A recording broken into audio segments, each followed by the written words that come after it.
நான் இன்னைக்கு செய்ய போகிறது கடாய் பன்னீர். பன்னீரில் நிறைய நியூட்ரிஷன் இருக்குது. குடமிளகாய் வந்து கண் பார்வைக்கு ரொம்ப நல்லது. இதை வந்து நான் தனித்தனியாக ஃப்ரை பண்ணிவிட்டு அதுக்கப்புறம் மசாலா ஆட் பண்ணி தான் செய்ய போகிறேன். இப்போ எப்படி செய்கிறதுன்னு இந்த வீடியோவில் சொல்கிறேன், வாங்க பார்க்கலாம்.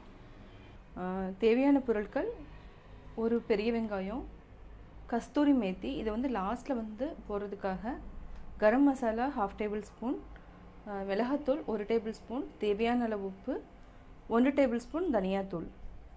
இப்போ குடமிளகாய் நான் எடுத்திருக்கேன், 2 குடமிளகாய், 300 கிராம்ஸ் வந்து பன்னீர் எடுத்திருக்கேன், ஒரு பச்சை மிளகாய், ஒரு துண்டு இஞ்சி, 3 பல் பூண்டு, தக்காளி 4 தக்காளி எடுத்திருக்கேன், தேவையான அளவு ஆயில்.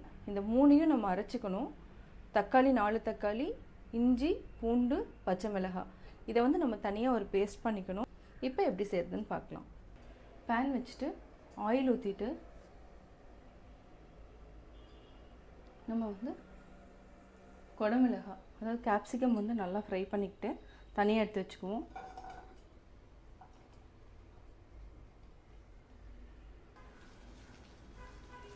ஏன்னா இது கேப்சிகம் வந்து குயிக்காக வெந்துடும். இப்போ நல்லா ஃப்ரை ஆகிடுச்சு. இதை வந்து நம்ம தனியாக எடுத்து வச்சுக்கலாம்.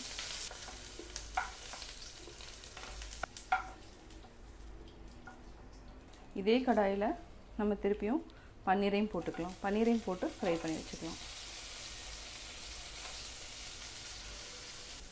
ஆயில் லைட்டாக ஊற்றிக்கலாம். 1/2 டேபிள் ஸ்பூன் தான் ஊற்றிருக்கேன். பன்னீர் நல்லா ஃப்ரை ஆகிட்டுருக்கு. இதில் வந்து நம்ம லைட்டாக உப்பு போட்டுக்கலாம். இதையும் நம்ம ஒரு பிளேட்டில் மாற்றிக்கலாம்.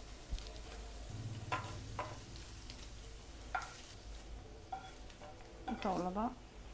ஆயில் ஊற்றிக்கலாம். சீரகம் போட்டுக்கோங்க. சீரகம் வந்து நான் ஒன்றும் நம்ம பொடியாகவும் போட்டுக்கலாம், இல்லைன்னா இந்த மாதிரி போட்டு நம்ம தாளிச்சுக்கலாம். இப்போ நம்ம ஆனியன் போட்டுக்கலாம். ஆனியன் நல்லா ஃப்ரை பண்ணி விடுங்க. நல்லா ஆக்சுவலாக பொன்னிறமாக வரணும். இப்போ நம்ம இந்த பேஸ்ட்டையும் நம்ம உள்ள ஊற்றிக்கலாம்.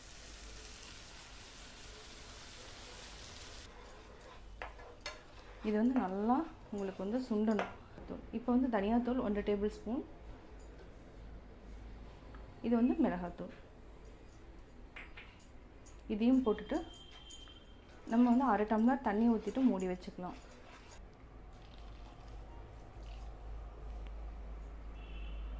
தேவையான அளவு நம்ம உப்பு போட்டுக்கலாம். இப்போ வந்து மூடி வச்சிடலாம். இது வந்து 10 to 15 மினிட்ஸ் வந்து நீங்கள் சிம்மில் விட்டு நம்ம இல்லை அதாவது ஹை ஃப்ளேமில் வச்சிங்கன்னா 10 மினிட்ஸே போதும். பார்த்துக்கோங்க, நல்லா எண்ணெய் பிரிஞ்சு வர அந்த டைம் மட்டும் பார்த்துக்கோங்க. இப்போது 10 மினிட்ஸ் ஆகிடுச்சு. இது பார்த்திங்கன்னா எண்ணெய் லைட்டாக வந்திருக்கு. இப்போ வந்து நம்ம கரம் மசாலாவை ஆட் பண்ணிக்கலாம். ஃபஸ்ட்டே போட வேண்டாம், கரம் மசாலா ஆட் பண்ணிக்கலாம்.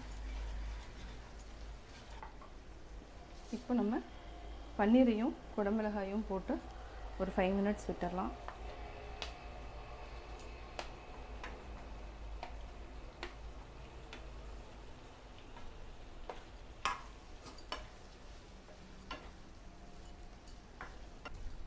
இப்போ ஒரு 1/2 டம்ளர் வந்து நம்ம தண்ணி ஆட் பண்ணிக்கலாம்.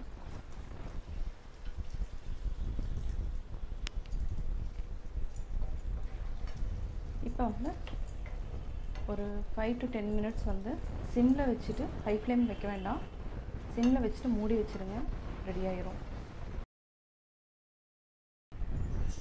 இது பார்க்கலாம், நல்லா எண்ணெய்லாம் நல்லா மேலே வந்துடுச்சு. சூப்பராக இருக்குது.